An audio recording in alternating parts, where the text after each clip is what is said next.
So this video will contain spoilers for Attack on Titan chapters 1 through 130. If you don't want any spoilers, please marvel at this beautiful picture of Levi before signing off. Wow, so I finally gave in and I hopped on the Attack on Titan bandwagon. Knowing that this manga is ending in a couple of chapters and Attack on Titan pretty much defining my high school experience, I had to jump on this bullet train headed directly to the depths of hell. I stopped reading this manga in 2016, so I had at least 50 chapters to catch up on. And the first thing I have to say after catching up is, Sasha, why they gotta take out my potato girl like that? You have no idea the amount of heartburn I got from that one scene. After seeing that one panel of her dead body getting rolled out like a cart of potatoes, I pulled out a wall scroll and wrote a poetry called What is Happiness? That's the first theme I want to focus on. What is happiness? Or better yet, what is freedom? I think this is a theme that is really apparent when reading through Attack on Titan. Many characters are fighting for that certain freedom. In the earlier chapters, Eren and Armin's freedom was getting out the confines of the wall and seeing the ocean.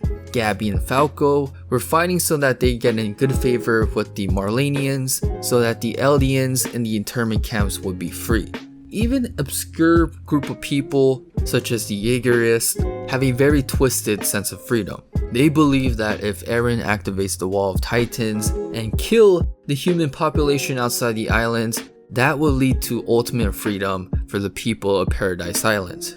Now, this theme of fighting for what is right bleeds into the next theme of there is no good or bad side. In the beginning, right away, you're able to easily distinguish that the good side is the Survey Corps and the bad side are the Titans. Then after the Survey Corps came across Grisha Jaeger's basement and found out that the Titans were actually Eldians forcibly transformed into Titans, you have to take a step back.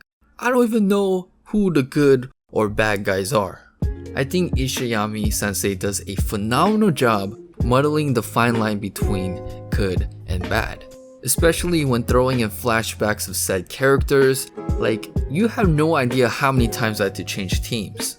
But the best example of this is of the character Zeke. You have no idea how much I hated Zeke because he literally wiped out the Survey Corps down to 9 people and he even killed best boy Erwin. Bruh, I was about to slap that Harry James Potter glasses off this boy's face. And this dude had the audacity to say that the only way to save the subjects of Ymir is by chopping off some balls. Fam, how is Eren supposed to start his harem? We need some baby Mikasas and some baby Historias.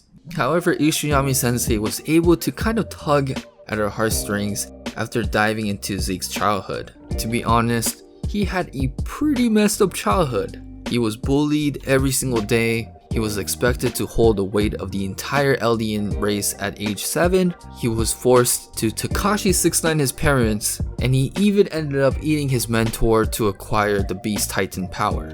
I don't know, even though I hated Zeke a lot in the beginning, that hate died down by a little bit thanks to Ishiyama's storytelling. So when you look at Zeke's childhood, you also pick up on this theme of the dangers of ideology. This instantly reminds me of Imperial Japan's education of elementary students. More specifically, the Imperial Rescript that was introduced in 1980 and distributed to all Japanese schools.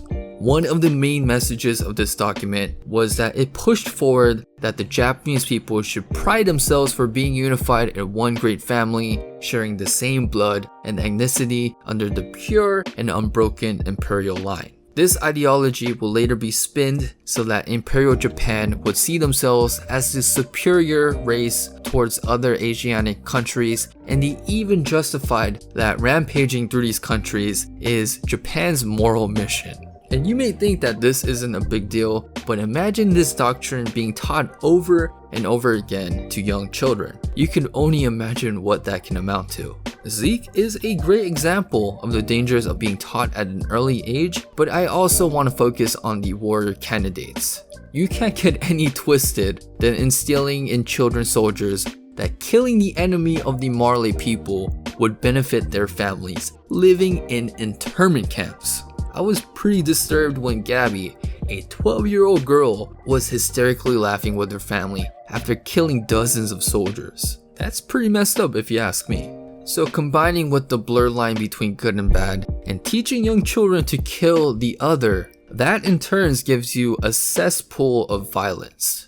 In summary, Marley sends hundreds of titans and a 60-meter titan to destroy Wall Maria and killing 10,000 innocent people. Then in turn, Paradise Island commences the raid on Liberto, which leads to Marley military command and civilians being wiped out. Then best girl Sasha gets killed. Then Marley commences the revenge on Liberto, which leads to the rise of Jaeger Sims and Eren transforming into a god and going out for world domination. Just like Gabby, we realize that there is no end to the cycle of violence and it's impossible to stop it. And that leads to my last point, which is the predictions of how the story is going to end. So after main characters dropping dead left and right like flies, and Ishiyami abusing the Uno reverse card like it's broken, like for example Eren's head being chopped off but bouncing right back into place like a spring toy. We are finally at the climax of the story where Eren becomes Eren Lelouch IV Bertinia Jaeger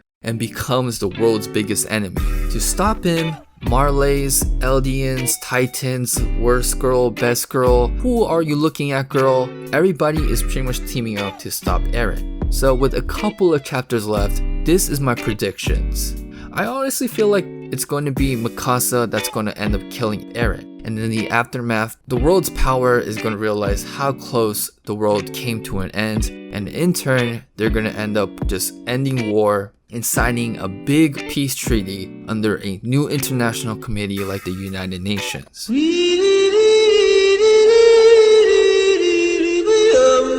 Then Ishiyami is probably going to go through all the characters and kind of explain their happy ending. Jean is going to start his own farm, Levi is going to start his cleaning business, Reiner is going to lead the next generation of Marlenians, and it's going to finally cut out to Armin's and Mikasa visiting Eren's grave. I really think it's going to end like this, but who really knows because Ishiyami sensei literally has a deck of Uno reverse cards. But what are your guys' thoughts on this modern masterpiece? Has the hype been building up for you? And are you hyped for the manga ending? Like always guys, like, share, and subscribe. Thank you guys so much for 15K. I'll see you guys in the next video. Peace out.